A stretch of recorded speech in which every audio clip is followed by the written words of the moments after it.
Avec une habileté extraordinaire, le peuple Korowai construit d'imposantes maisons perchées dans les arbres, pouvant atteindre jusqu'à 50 mètres de hauteur, sans clous, sans machines et sans équipement de sécurité. Au sein de leur société, les dents de chien servent de monnaie d'échange. Leur plus grande crainte n'est pas les dangers de la jungle, mais les insaisissables esprits Kakua, dont on croit qu'ils prennent l'apparence de personnes familières. Pendant des générations, ils ont vécu haut dans la canopée, isolés du monde extérieur, jusqu'aux années 1970, convaincus d'être les seuls habitants de la Terre. Ils peuplent la Nouvelle-Guinée, la deuxième plus grande île du monde, partagée entre la Papouasie-Nouvelle-Guinée et la région indonésienne de Papouasie. C'est une terre de forêts tropicales denses, de vastes marécages et de rivières sinueuses, où l'humidité est extrême et les routes quasi inexistantes. Atteindre ces zones reculées nécessite souvent de petits aéronefs ou de longs et périlleux périples fluviaux à travers des eaux infestées de crocodiles. Au cœur du bassin de la rivière Brassa, les Korowai sont restés à l'abri du monde moderne pendant des siècles. Bien loin de l'image de stations balnéaires tropicales souvent associées à l'Indonésie, leur terre natale est rude et impitoyable.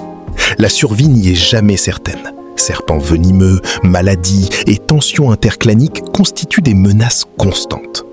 Pourtant, les Korowai se sont adaptés d'une manière unique. Au lieu de bâtir au sol, ils construisent en hauteur.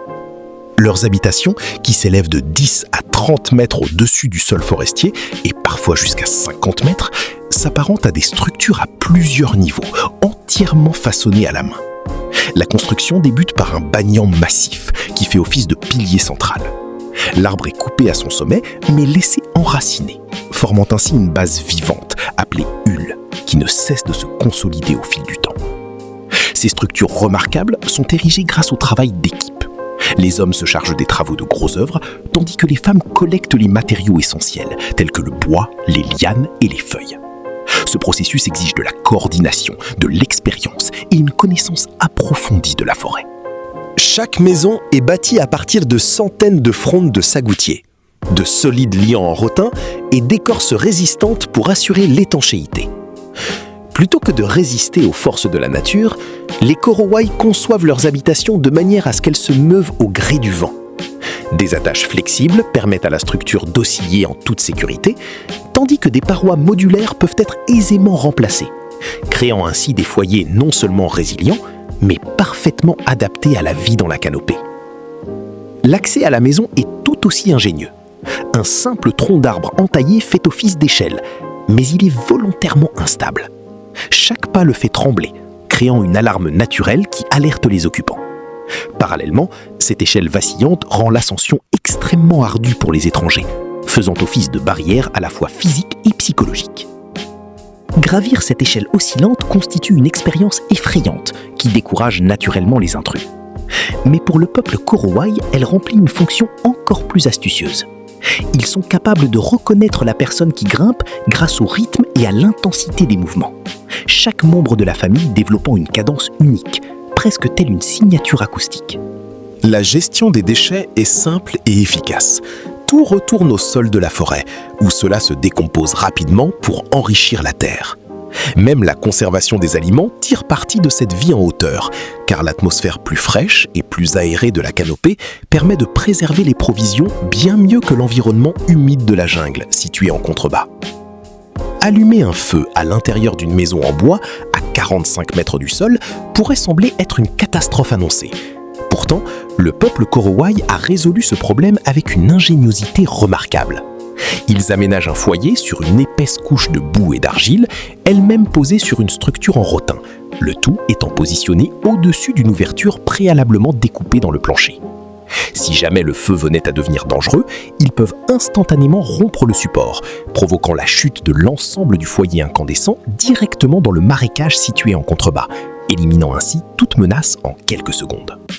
Leurs règles sociales sont tout aussi fascinantes. L'une des plus importantes réside dans l'évitement strict entre un homme et sa belle-mère. Aucun contact rapproché, aucun échange de regards, ni même de conversation anodine n'est permis.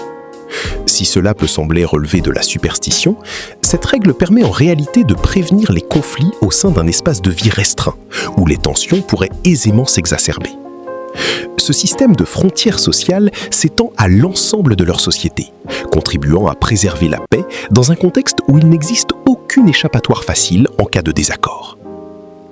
Pour le peuple Korowai, le temps ne se mesure pas à l'aide d'horloges, mais par la nature elle-même. Les événements sont planifiés en fonction de signes naturels, tels que l'apparition de la 3e pleine lune suivant la chute d'un sagoutier, ou encore la floraison des arbres de fer. Cette organisation du temps, rythmée par la nature, garantit que chaque activité majeure se déroule au moment opportun. La construction durant la saison sèche, la chasse lors des migrations animales et la cueillette lorsque les plantes sont à leur apogée. Il s'agit d'un système qui fonctionne en parfaite harmonie avec l'environnement, conférant à leur mode de vie un caractère profondément durable. L'un des aspects les plus méconnus de la culture Korowai réside dans son lien avec le cannibalisme. Contrairement aux idées reçues, cette pratique n'est motivée ni par la faim ni par la sauvagerie. Selon leur vision du monde, tout décès soudain et inexpliqué est considéré comme l'œuvre d'un kakua, un esprit malveillant qui prend possession du corps d'un être humain. La consommation du corps est perçue comme un moyen d'anéantir cette force néfaste, et non comme un acte dirigé contre un semblable. En ce sens, elle opère comme une forme de justice au sein de leur système de croyance, profondément enraciné dans leur compréhension du monde qui les entoure. Au sein de chaque territoire familial se trouvent des lieux sacrés, appelés Watop, des zones taboues, réputées être habitées par de puissants esprits créateurs. Loin d'être des entités bienveillantes, il s'agit de forces imprévisibles et potentiellement dangereuses, associées à des éléments naturels spécifiques, tels que les confluents de rivières ou les formations rocheuses singulières. D'un point de vue écologique, ce système est remarquablement efficace. Parce que l'on croit que toute perturbation de ces sites attire la maladie ou la mort, ceux-ci demeurent intacts. De fait, les Korowai ont créé des zones naturelles de conservation qui protègent la biodiversité et maintiennent l'équilibre de la forêt, sans recourir à aucune science environnementale formelle. Parallèlement, ces croyances renforcent également l'ordre social, en orientant les comportements et en limitant les conflits liés à la terre et aux ressources au sein d'un environnement exigeant. Chez les Korowai, la terre et la spiritualité sont profondément liées. Si une personne issue d'un autre groupe pénètre sur un territoire et perturbe un site sacré, un Wotop, on croit que les conséquences ne retomberont pas sur l'intrus, mais sur les propriétaires terriens eux-mêmes.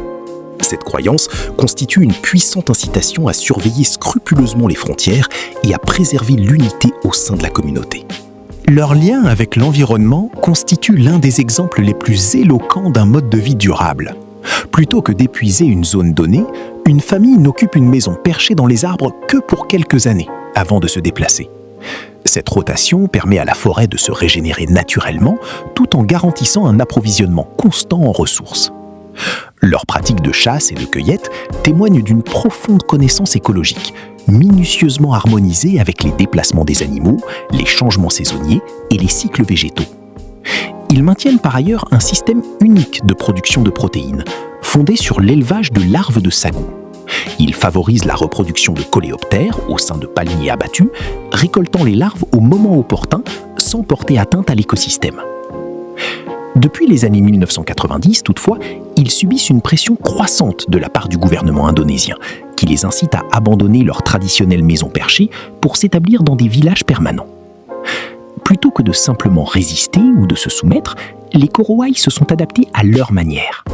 Lors des visites officielles, nombre d'entre eux se présentent délibérément en tenue traditionnelle, offrant une image de leur culture conforme aux attentes extérieures, démontrant ainsi, une fois de plus, leur capacité à naviguer entre traditions ancestrales et défis de la modernité. Le peuple Korowai a même appris à naviguer au sein des systèmes modernes de manière étonnamment stratégique. Lorsque des représentants du gouvernement arrivent, ils mettent parfois en scène des démonstrations traditionnelles, mettant l'accent sur un mode de vie plus simple, afin d'obtenir des fonds de développement et des emplois rémunérés. Toutefois, plutôt que de se focaliser sur les infrastructures elles-mêmes, ils privilégient souvent les revenus monétaires, qu'ils utilisent pour acheter des produits tels que du riz, du sucre, du tabac et des aliments instantanés.